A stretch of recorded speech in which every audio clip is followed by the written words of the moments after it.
Now, let me discuss the topic of pericardial effusion. Now, what is this pericardial effusion is? It is the accumulation of the excess amount of the fluid within the pericardial space. Now, we have what is called as the pericardial space. The pericardial space is the space between parietal pericardium, right? The space between the parietal pericardium and visceral pericardium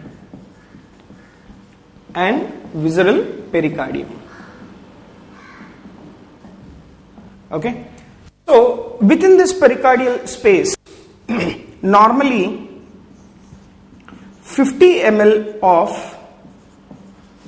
pericardial fluid is present. That is a normal phenomenon. Now, what is the function of this particular pericardial fluid? Right? What is the function of this particular pericardial fluid? If you see the function of the pericardial fluid, number one, it acts as a shock absorber. Right? It acts as a shock absorber to the heart from the external injuries. Right? Number one, shock absorber function. Number two, this particular pericardial fluid will reduce the friction.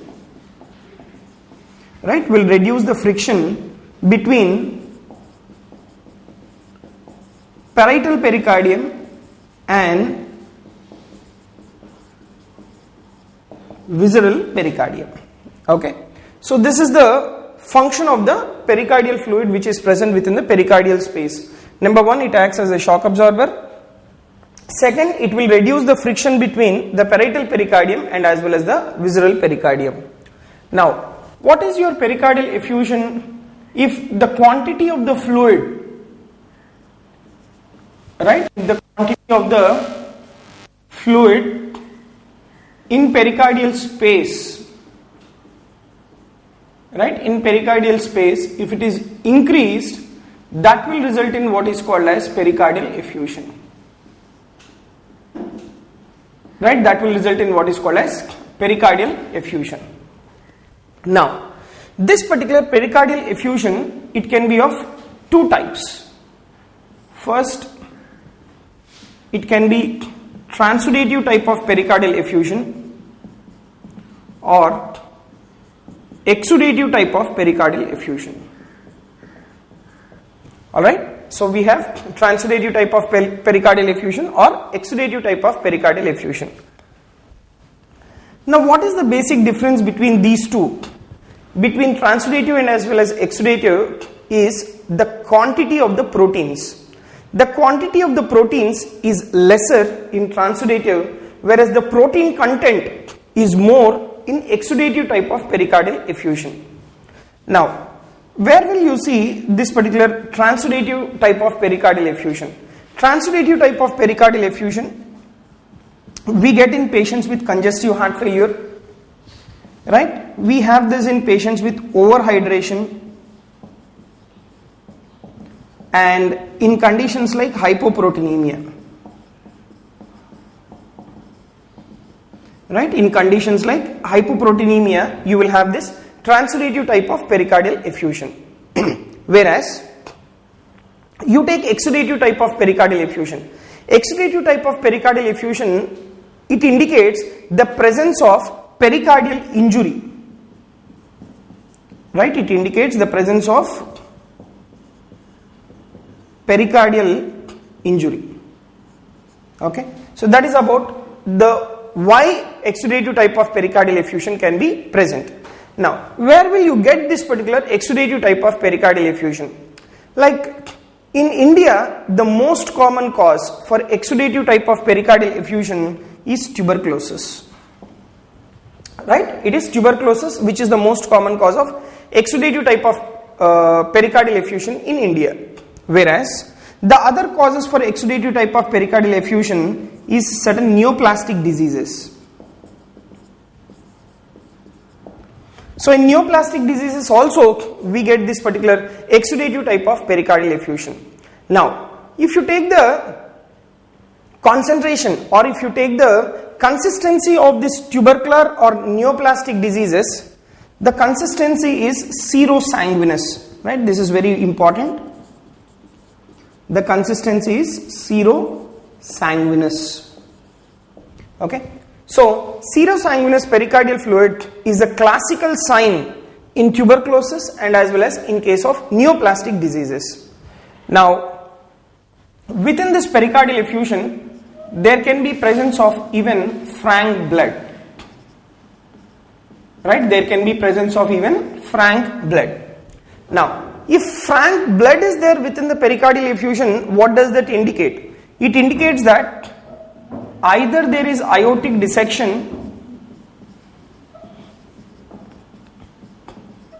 right? It indicates that either there is aortic dissection or rupture of the aortic aneurysm.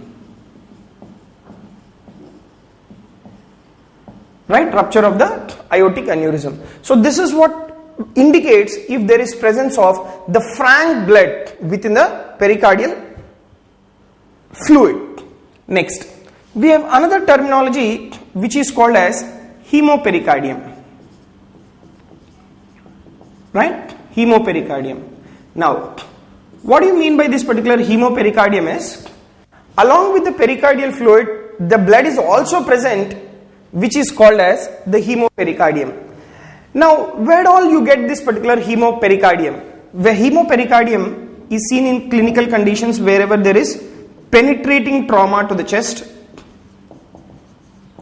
Alright, if there is any penetrating trauma to the chest, or you take in patients with myocardial infarction.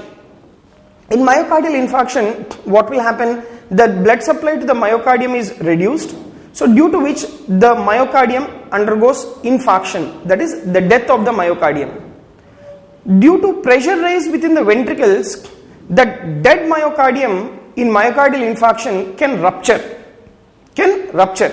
resulting in hemopericardium. So the other clinical condition where you get hemopericardium is rupture of the heart, right? Rupture of the heart in myocardial infarction. There also you get this particular hemopericardium, right? Or if the individual is having some bleeding disorders, right? Bleeding disorders or bleeding caused by the coagulation defects will also result in the hemopericardium.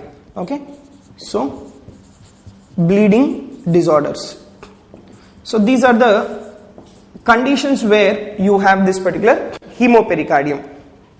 Now, a point that you need to remember here is, we have two terminologies for the fluid accumulation within the pericardial space. We have one what is called as pericardial effusion, and another terminology which is called as cardiac tamponade. Right? Another terminology which is called cardiac tamponade. Now, let me discuss the differences between these two. Or let me tell you the differences between the pericardial effusion and as well as the cardiac tamponade. Now, remember, within this pericardial space, right, within this particular pericardial space, if the fluid accumulates slowly, right, within the pericardial space, if the fluid accumulates slowly, the pericardium, it expands and it accumulates the fluid and it accommodates the fluid. That will result in what is called pericardial effusion. That means if the accumulation of the fluid within the pericardial space is slow, where the pericardium is able to accommodate it gradually, that will result in what is called pericardial effusion. Now, what is your cardiac tamponade? Right? What is your cardiac tamponade? Now, what is this particular cardiac tamponade is? In case of cardiac tamponade, the fluid accumulates rapidly. Right? Remember this point. In case of cardiac tamponade, the fluid accumulates rapidly.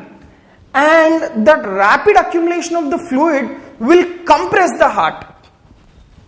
Right? Rapid accumulation of the fluid will compress the heart and it will prevent the cardiac filling during diastole. I'll repeat again.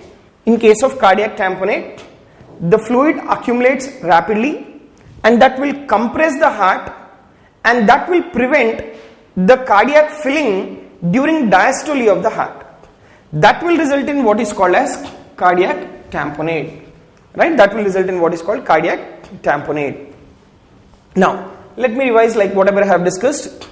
Now, we have what is called pericardial space around the heart that is present between the parietal pericardium and visceral pericardium, and the normal quantity of the fluid is around 50 ml.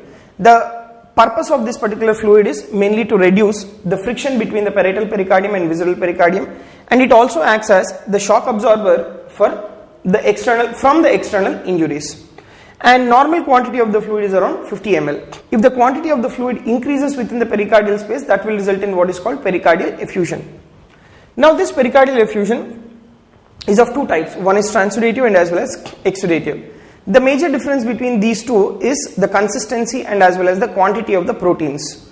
In case of transudative, the etiologies include congestive heart failure, overhydration, and as well as hypoproteinemia. Whereas in case of exudative type of pleural effusion, it indicates that the individual is having a pericardial injury. If the type of the fluid is serosanguinous, the serosanguinous fluid, it is a sign of tuberculosis and as well as neoplastic diseases. Within the pericardial space, if there is presence of the frank blood, that indicates that the individual is having either aortic dissection or rupture of the aortic aneurysm. Alright? Next, if there is presence of the hemopericardium, then it could be the reason because of the penetrating trauma, rupture of the heart in myocardial infarction, or any bleeding disorders. The difference between the pericardial effusion and cardiac tamponade is, in pericardial effusion, the fluid accumulates within the pericardial space gradually, and pericardium is able to accommodate the fluid. That is pericardial effusion. Whereas in cardiac tamponade, the fluid accumulates rapidly and it compresses the chambers of the heart, and that will prevent the filling of the heart during diastole. That will result in what is called cardiac tamponade. Now let me tell you a very important multiple choice questions, that is signs of pericardial effusion. There are many signs in pericardial effusion. Let me discuss each and every sign of pericardial effusion. Any of this particular sign can be asked as the multiple choice question. Alright. So now let me discuss the signs of pericardial effusion.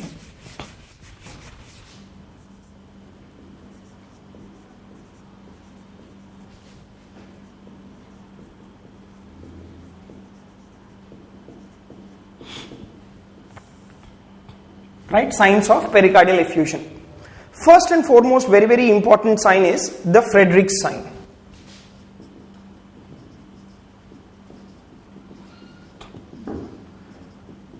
Right, Frederick's sign.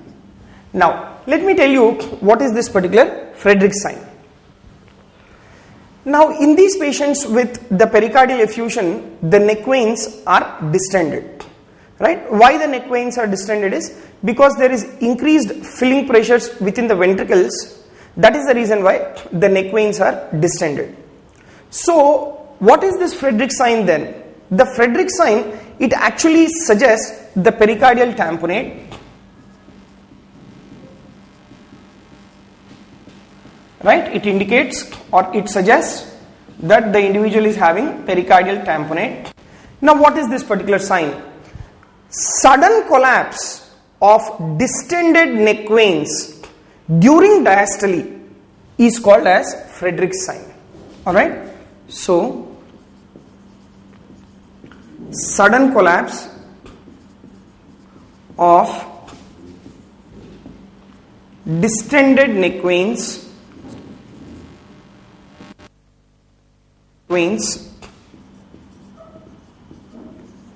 during diastole, right, during diastole is called as the Frederick's sign. So Frederick's sign is what? It is suggestive of pericardial tamponade, right? It is suggestive of the pericardial tamponade. Is that clear? Next. So sudden collapse of the distended neck veins during diastole is called Frederick's sign. Next, we have another very important sign which is called as Pittray's sign. Right? Another very important sign which is called Pittray's sign. Now, what is this particular pit race sign is? Because of the pericardial effusion, what will happen is there is anterior bulging of the lower sternum, right? So presence of anterior bulging of lower sternum, that suggests that the individual is having pericardial effusion, which is called as the pit race sign. Alright, so it is anterior bulging of lower part of sternum. It indicates that the individual is having pericardial effusion, right? So that is what is called as your pit race sign, right? That is what is your pit race sign. Next we have a very, very important sign which is called as Onbrugger's sign.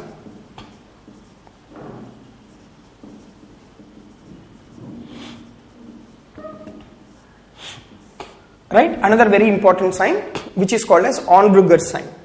Now what is this particular Onbrugger's sign? Onbrugger's sign, it indicates that the individual is having massive pericardial effusion, right? Massive or the presence of large pericardial effusion. Now what does this sign suggest, or what is this sign? This sign suggests massive pericardial effusion. So it is protuberance or bulging of the epigastrium that suggests what is called the massive pericardial effusion. Okay, so protuberance or bulging of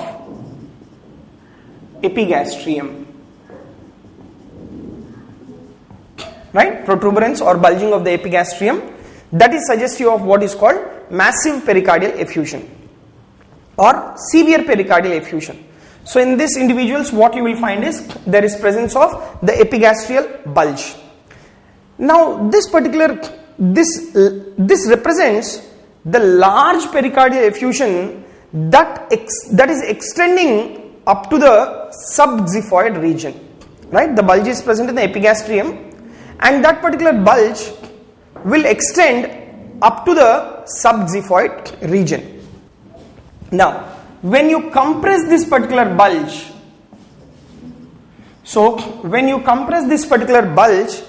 that will result in hemodynamic compromise and cardiac tamponade, right? That will result in hemodynamic compromise and that may result in cardiac tamponade. Okay, so that is what is your Onbrugger's sign. So Onbrugger's sign, it is suggestive of massive pericardial effusion. And what will you observe here? There is protuberance or bulging of the epigastrium. So when you compress this particular bulge, that will result in hemodynamic compromise and as well as the cardiac tamponade. Next to this particular Onbrugger's sign, we have one more sign within the pericardial effusion, that is called as Sansom's sign.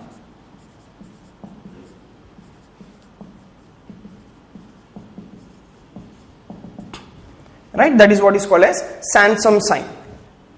Now, what is the Sansom's sign? This also suggests the presence of large pericardial effusion. Right, this also suggests the presence of large pericardial effusion. Now, in these individuals, you try to percuss the left third intercostal space. Right, in individuals with large pericardial effusion, if you percuss the left third intercostal space, that will show you dullness, right? When you percuss, you will have the dullness. That is what is called as the Sansom's sign. You take in a normal individual. In a normal individual, left third intercostal space, you will have a resonant note of the lung.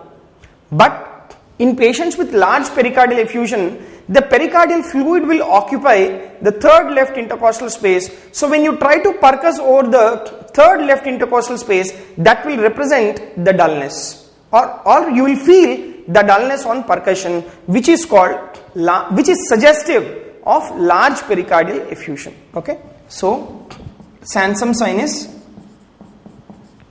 dullness in the third left intercostal space, right, which is suggestive of presence of large pericardial effusion.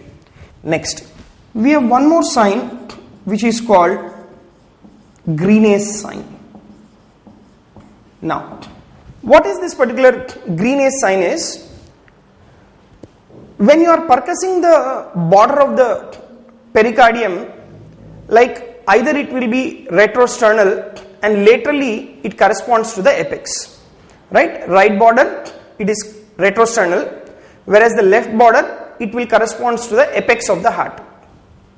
Whereas when there is presence of large pericardial effusion, what will happen is the percussing border of the pericardium is laterally displaced. So, lateral displacement of percussed cardiac border with expiration is called as Green's sign. Alright. So, what is this? This is the lateral displacement of cardiac border on percussion, right, lateral displacement of the cardiac border on percussion during expiration, right, during expiration. This is what is called as the Green's sign. Okay, this is also suggestive of what? This is also suggestive of presence of large pericardial effusion. Alright, so this is your Green's sign. Next, we have one more very important sign which is called as the Epstein sign.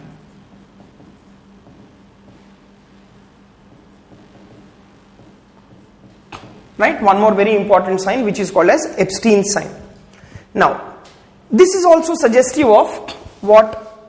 Presence of large pericardial effusion. Okay, so presence of large pericardial effusion can be represented by your Epstein sign. Now, what is this Epstein sign is? You take the right cardiomyopathic angle, that is cardiophrenic angle. Right cardiophrenic angle in a normal individual, there will be presence of a tympanic note. The right cardiophrenic angle in a normal individual, it will be resonant corresponding to your lung. Now, what is your Epstein sign? A large pericardial effusion can blunt the percussion or percussible right cardiophrenic angle, producing dullness along the lower right sternal border. I'll repeat again. You take in a normal individual the right cardiophrenic angle or cardiomyopathic angle, that is your diaphragm. Not in a normal individual, it will be resonant corresponding to the lung. But if the individual is having large pericardial effusion, what will happen is there will be dullness of the right lower sternal border of cardiophrenic angle. That is what is called as the Epstein sign. So, Epstein sign is dullness in the right lower sternal border.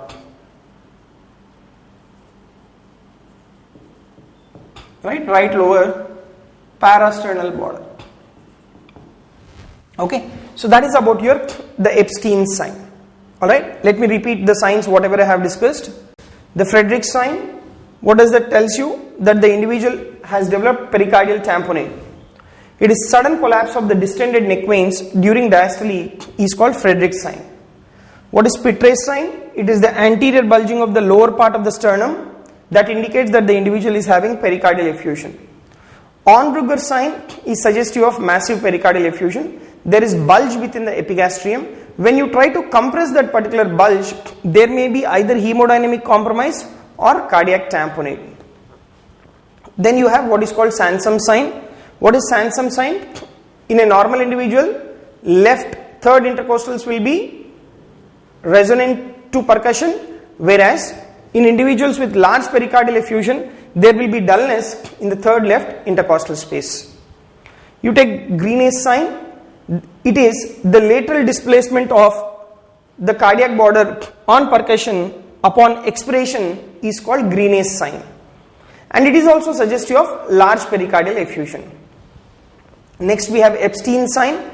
That is also suggestive of large pericardial effusion, where you will have dullness in the right lower parasternal border, that is exactly right cardiophrenic angle. We have some more signs to discuss in pericardial effusion. Now let me tell you some more signs.